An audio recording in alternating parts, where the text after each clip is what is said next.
Are you considering a teleprompter to make your recorded teaching material smoother by using a script? Or maybe you're thinking about getting a teleprompter so that you can have more eye contact in Zoom meetings or in maybe live remote classrooms. Or maybe you want to use a teleprompter for both recorded material and live meetings. Is that even possible? If so, this video is for you. Hi, I'm Greg, and this channel is designed for teachers and others in higher education who want to improve their use of educational technology. Since about mid-2020, there's been a steady stream of new, affordable teleprompters appearing on the market. These have been aimed at content creators, YouTubers in particular, so that they can use written scripts and then smooth content creation while maintaining eye contact with the camera. Most of these new teleprompters, like the DesView T2 and more recently the DesView T3, are designed to use a phone or a tablet as a teleprompter source, and they can use either a phone or a webcam or a mirrorless or DSLR camera as the camera source. The basic idea of a teleprompter is simple. You write a script, you project the script upward into a 45-degree angle mirror, and you read the reflection of the script as it scrolls upward on the mirror, like the intro to Star Wars. A teleprompter mirror is made of special beam splitter glass so that you can place the camera directly behind the mirror. You see the reflection, and the camera sees you as you would appear to be looking directly at it. Traditional teleprompters are expensive, and they're large, and conventional ones use a rail system on a tripod to hold all that weight, the weight of the camera, the weight of the teleprompter itself, and the weight of whatever is projecting into it. These new teleprompters, designed for content creators, are smaller, and they're constructed mostly from lightweight plastic, with some metal lens rings for mounting the teleprompter on the front of the camera lens. They work great. I've been using a DesView T2 for almost a year, and I'm using a DesView T3 now. The DesView models also come with this nifty little remote control, and that works with their free phone app to control the display and the speed of a script. I find this remote extremely useful, and being able to use a phone extremely useful. Okay, so these new teleprompters are easy to set up and easy to use with a script and a phone. They're terrific for content creators. And teleprompters are also great for educators. So if we want to prepare pre-recorded material for students in an asynchronous learning environment, a teleprompter helps that work more smoothly. I don't know if it was a coincidence that all these teleprompters kind of landed on the market right around the time when millions of people started working from home and using Zoom for work. But a lot of people, myself included, found a second use for teleprompters.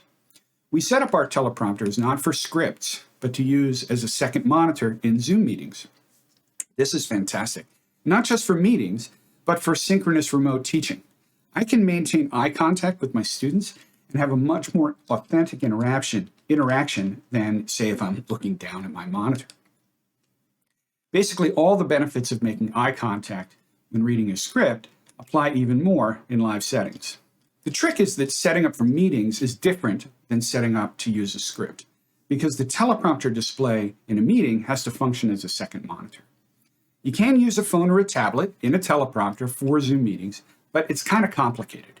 You need to add some software to allow your tablet to be used as a monitor and to flip the screen so that it isn't inverted in the mirror. Plus, your tablet is suddenly committed to that one job. And as far as I'm concerned, it's just not worth the trouble. However, it is easy to set up a teleprompter for Zoom meetings. But unlike scripts, this might require an extra purchase because you need at least one item that you may not already have. You'll need to use a camera monitor in the teleprompter instead of a phone or a tablet to project upwards. Now, camera monitors are not that expensive. In this, I'm using a newer 7-inch camera monitor, which costs about $100 US. But they're roughly equivalent monitors from FieldWorld, Lilliput, and some other brands. I'll have links in the description.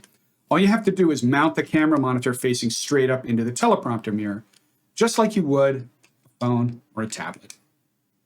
Now, you can't use just any monitor. You have to use a camera monitor because camera monitors let you flip the axis of the display so that the mirror image that you're looking at comes out correctly. Now, these teleprompters are generally built to support a phone or a tablet, and they come with some adjustable trays to do that. And you can probably use that tray, the one for the tablet, and use it for a monitor, or you can screw a monitor like this one into the DesView T3. But because this kind of teleprompter attaches to a mirrorless or a DSLR camera by sliding over the front of the camera lens, all that weight is going to be at the front of the lens, and I didn't want to do that. So I mounted the monitor using an articulating arm attached to the same desk-mounted light stand that holds the camera.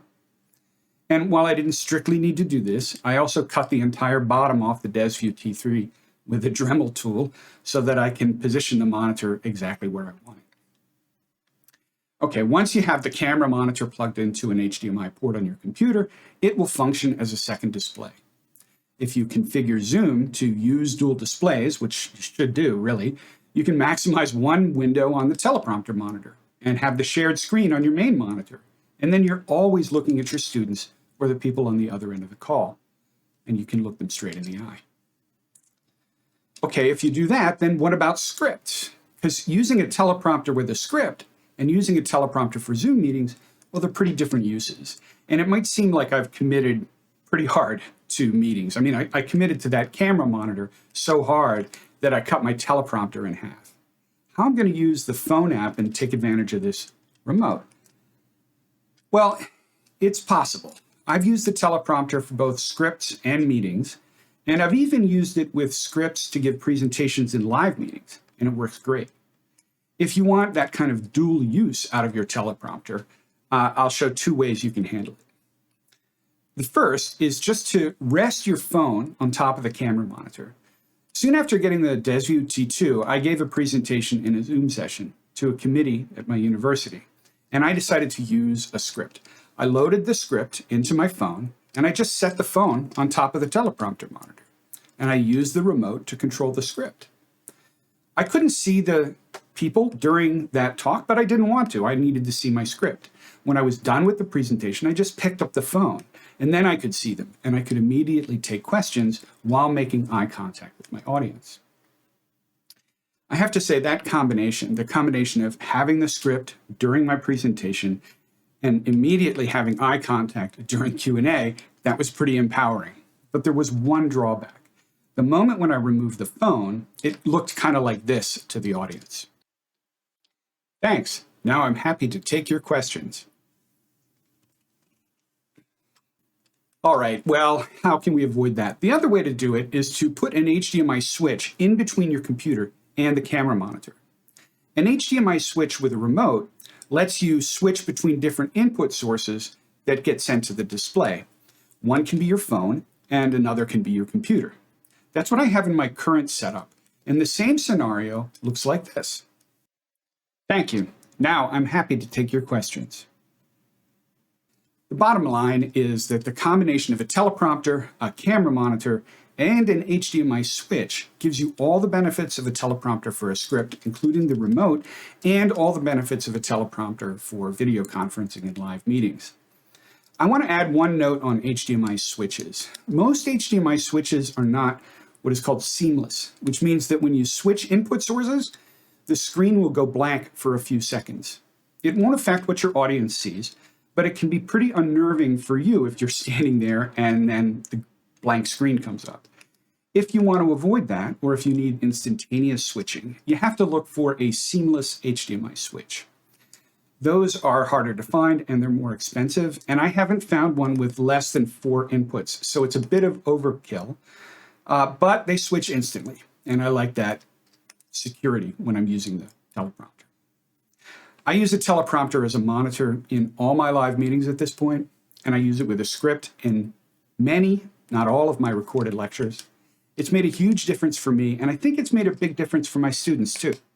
So whether you do synchronous remote teaching, asynchronous content creation, or both, it can really change how you teach, and it can change how you connect with students.